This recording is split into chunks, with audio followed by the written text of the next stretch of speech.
So வணக்கம், நான் doctor Karthik Babu. Present இந்த சம்மரில் நிறையா பேஷண்ட்ஸ் கேட்குற கொஸ்டின்ஸ் என்னென்னா, we are taking a 2 liters of waters நம்ம டெய்லி எடுத்துகிட்டு இருக்கோம். But even though stones or other கம்ப்ளைண்ட்ஸும் மறுபடியும் எனக்கு வந்துகிட்டே இருக்குது. So how to recover this?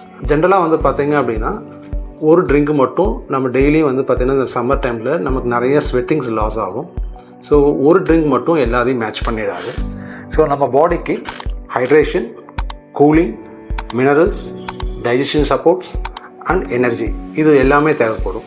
So அது ஒரு ட்ரிங்க்னால் மட்டும் மேட்ச் பண்ண முடியாது. So we need electrolyte drink.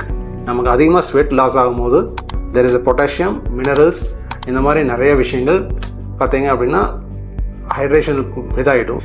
So sodium, potassium, minerals எல்லாமே லாஸ் ஆகும் ஸ்வெட்டிங்கில். ஸோ அதை சப்போர்ட் பண்ணுறதுக்கு எலக்ட்ரோலைட் பேலன்ஸ் வேணும். அதே மாதிரி கட் பாக்டீரியாஸ் அதுக்கு சப்போர்ட் பண்ணுறதுக்கு வி நீட் பட்டர் மில்க். அதே மாதிரி ஃப்ரூட் ஜூஸஸ், வைட்டமின்ஸ், மினரல்ஸ் இது. ஸோ எல்லா ட்ரிங்க்ஸுமே நம்ம ஒரு நாளைக்கு ஒரே ட்ரிங்க் எடுக்காமல் மாற்றி ரொட்டேஷனில் எடுக்கும் போது it gives a much support. So be safe and be health.